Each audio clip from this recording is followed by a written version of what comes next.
दोस्तों, आज की कहानी है प्यार का इजहार। कहानी पसंद आए तो वीडियो को लाइक और सब्सक्राइब जरूर करना।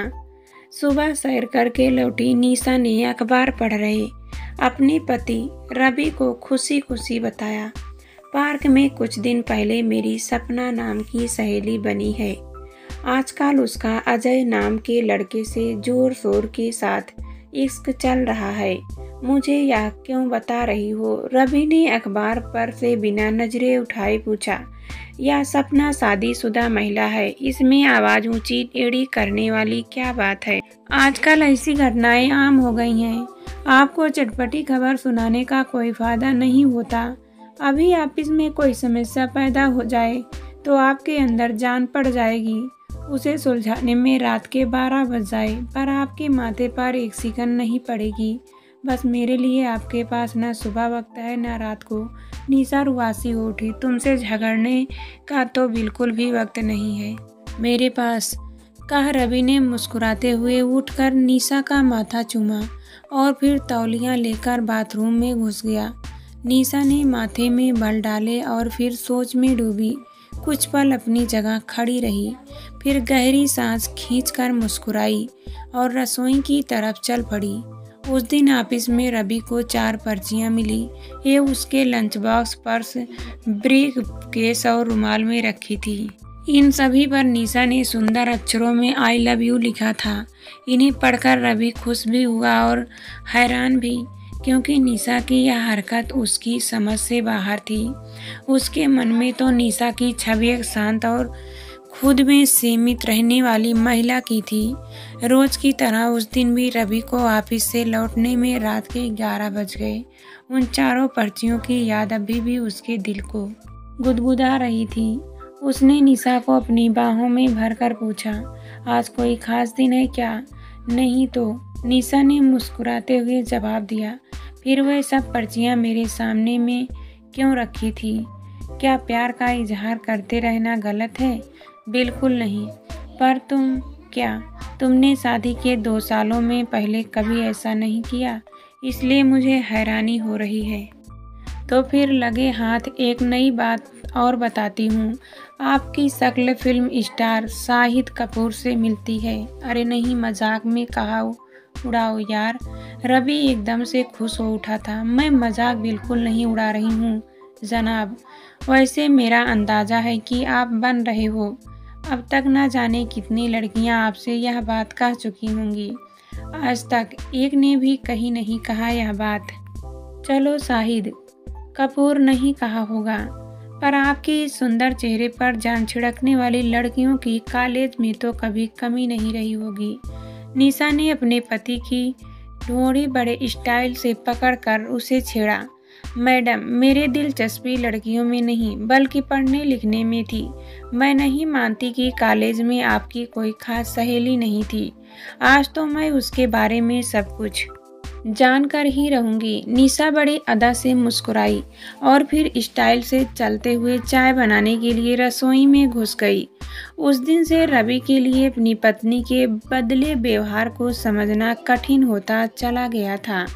उस रात निशा ने रवि से उसकी गुजरी जिंदगी के बारे में ढेर सारे सवाल पूछे।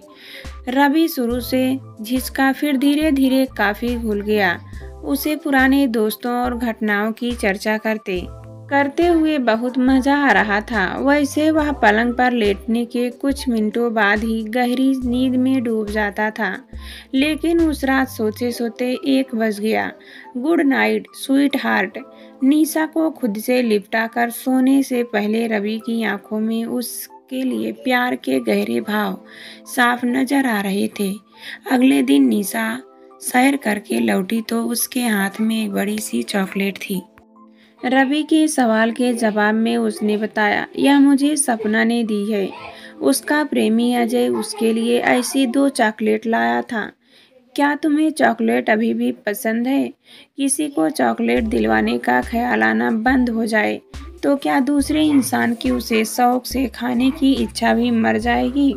निशा ने सवाल पूछने के बजाय नाटकीय अंदाज में गहरी सांस खींची और अगले ही पल खिलखिलाकर हंस भी पड़ी। रवि ने झेपे से अंदाज में चॉकलेट में कुछ टुकड़े खाए और साथ ही साथ मन में निशा के लिए जल्दी जल्दी चॉकलेट लाते रहने का निश्चय भी कर लिया। आज शाम को क्या आप समय से लौट सकेंगे? ऑफिस जा रहे रवि की टाई को ठीक करते हुए निशा ने सवाल किया। कोई काम है क्या? काम तो नहीं है, पर समय से आ गए तो आपका कुछ फायदा जरूर होगा। किस तरह का फायदा? सपा आज शाम को वक्त से लौटिएगा और जान जाइएगा। निशा ने और जानकारी नहीं दी तो मन में उत्सुकता के भाव समेटे रवि को ऑफिस जाना पड़ा। मन की इस उत्सुकता ने ही उस शाम रवि को ऑफिस से जल्दी घर लौटने को मजबूर कर दिया था। उस शाम निशा ने उसका मनपसंद भोजन तैयार किया था। शाही पनीर, भरवा भिंडी, भिंडी का रायता और पराठे के साथ उसके मेवे डालकर खीर भी बनाई थी। आज की इस खुशी में इतनी खातिर कर रही वो अपने पसंदीदा भोजन को देखकर रवि बहुत खुश हो गया। प्यार का इजहार करने का यह क्या बढ़िया तरीका नहीं है? निशा ने इतराते हुए पूछा तो रवि ठहाका मारकर हंस पड़ा। भरपेट खाना खाकर रवि ने डकार ली और फिर निशा से बोला, मज़ा आ गया जाने मन। इस वक्त मैं बहुत खुश हूँ। तुम्हारी किसी भी इच्छा या मांग को जरूर पूरा करने का वचन देता हूँ। मेरी कोई इच्छा या मांग नहीं है साहब। फिर पिछले 2 दिनों से मुझे खुश करने की इतनी ज़्यादा कोशिश क्यों की जा रही है? सिर्फ इसलिए क्योंकि आपको खुश देखकर मुझे खुशी मिलती है। हिसाब किताब रखकर काम अपने आप करते रहूँगे, मैं नहीं। निशा ने नकली नाराज़गी दिखाई तो रवि फौरन उसे मनाने के काम में लग गया। रवि ने मेज साफ करने में निशा का हाथ बटाया, फिर उसे रसोई में सहयोग दिया। निशा जब तक सहज भाव से मुस्कुराने नहीं लगी तब तक वह उसे मनाने का खेल खेलता रहा। उस रात खाना खाने के बाद रवि निशा के साथ कुछ देर छत पर भी घूमा, लंबे बड़े समय के साथ। बाद में दोनों इधर उधर की हल्की फुल्की बातें करते हुए यूं साथ साथ समय गुजारा। अगले दिन रविवार होने के कारण रवि देर तक सोया। शहर से लौट आने के बाद निशा ने चाय बनाने के बाद ही उसे उठाया। दोनों ने साथ साथ चाय पी। रवि ने नोट किया कि निशा लगातार शरारती अंदाज में मुस्कुराए जा रही थी। उसने पूछ ही लिया, क्या आज भी मुझे कोई सरप्राइज मिलने वाला है? बहुत सारे मिलने वाले हैं। निशा की मुस्कान रहस्यमयी हो उठी। पहला बताओ ना, मैंने अखबार छिपा दिया है। ऐसा जुल्म ना करो यार, अखबार पढ़े बिना मुझे चैन नहीं आएगा। आपकी बेचैनी दूर करने का इंतजाम भी मेरे पास है। क्या आइए। निशा ने उसका हाथ पकड़ा और छत पर ले आई। छत पर दरी बिछी हुई थी। पास में सरसों के तेल से भरी बोतल रखी थी।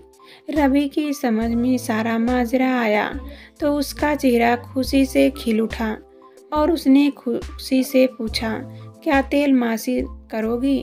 Yes sir, I love you. तेल मालिश। रवि फटाफट कपड़े उतारने लगा। एड आई लव यू। निशा ने प्यार से उसका गाल चूमा और फिर अपने कुर्ते की बाजुओं चढ़ाने लगी। रवि के लिए वह रविवार यादगार दिन बन गया। तेल मालिश करते कराते वह छत पर ही गहरी नींद में सो गया। जब उठा तो आलस ने उसे घेर लिया। गर्म पानी तैयार है, जहां पनाह, और आज यह रानी आपको स्नान कराएगी। निशा की इस घोषणा को सुनकर रवि की तन मन में गुदगुदी की लहर दौड़ गई। रवि को उसे नहाते हुए भी जी भर कर प्यार करना चाहता था, पर निशा ने खुद को उसकी पकड़ में आने से बचाते हुए कहा, जल्दबाजी से खेल बिगड़ जाता है साहब। अभी तो कई सरप्राइज बाकी हैं। प्यार का जोश रात को दिखाना। तुम इतनी रोमांटिक, कितनी प्यारी, कितनी बदली बदली सी हो गई हो। Thank you sir. उसकी कमर पर साबुन लगाते हुए निशा ने जरा सी बगल गुदगुदाई तो वह बच्चे की तरह हंसता हुआ फर्श पर लुढ़क गया। निशा ने बाहर खाना खाने की इच्छा जाहिर की तो रवि उसे लेकर शहर की सबसे लोकप्रिय होटल में आ गया। भरपेट खाना खाकर होटल से बाहर आए तो यौन उत्तेजना का शिकार बने रवि ने घर लौटने की इच्छा जाहिर की। सब्र का फल ज्यादा मीठा होता है सरकार, पहले इस सरप्राइज का मजा तो लीजिए। निशा ने अपने पर्स से शाहरुख खान की ताज़ा फिल्म के इवनिंग शो के 2 टिकट निकालकर उसे पकड़ाए तो रवि ने पहले बुरा सा मुंह बनाया, पर फिर निशा के माथे पे बड़े बालों को देखकर फौरन मुस्कुराने लगा। निशा को प्यार करने की रवि की इच्छा रात के 10 बजे पूरी हुई। निशा तो कुछ देर पार्क में टहलना चाहती थी, लेकिन अपनी मनपसंद आइसक्रीम की रिश्वत खाकर वह सीधे घर लौटने को राजी हो गई। रवि का मनपसंद सेट लगाकर जब वह रवि के पास पहुंची तो उसने अपनी बाहें प्यार से फैला दी। नो सर, आज सारी बातें मुझे पसंद से हुई है, तो इस वक्त प्यार की कामन भी आप मुझे संभालने दीजिए। बस आप रिलैक्स करो और मजा लो। निशा की इस हिदायत को सुनकर रवि ने खुशी खुशी अपने आप को हवाले कर दिया। रवि को खुश करने में निशा ने रात तक कोई कसर बाकी नहीं छोड़ी। अपनी पत्नी की इस नए रूप को देखकर हैरान हो रहा रवि मस्ती भरी आवाज में लगातार निशा के रंग रूप और गुणों की तारीफ करता रहा। मस्ती का तूफान थम जाने के बाद रवि ने उसे अपनी छाती से लगाकर पूछा, तुम इतनी ज्यादा कैसे बदल गई हो जानी मन? अचानक इतनी सारी शौक, चंचल अदाएं कहाँ से सीख ली हो? तुम्हें मेरा नया रंग रूप देख पसंद आ रहा है ना? निशा ने उसकी आंखों में प्यार से झांकते हुए पूछा, बहुत ज्यादा, थैंक यू। लेकिन यह तो बताओ कि ट्रेनिंग कहाँ से ले रही हो? कोई देता है क्या? ऐसी बातों की ट्रेनिंग विवाहित महिला एक प्रेमी बन ले तो उसके अंदर सेक्स के प्रति उत्साह यकीनन बढ़ जाएगा। कम से कम पुरुषों के मामले में तो ऐसा पक्का होता है। कहीं तुमने भी तो अपनी उस पार्क वाली सहेली सपना की तरह किसी के साथ टाँका फिट नहीं कर लिया है? अपने इस मजनू को अब हरी झंडी दिखा दो। सपना को लेकर सुबह या संदेशा देने की बात सोचकर निशा पहले मुस्कुराई और फिर सो रहे रवि के होठों को हल्के से चूमकर उसने खुशी से आंखें मूंद ली।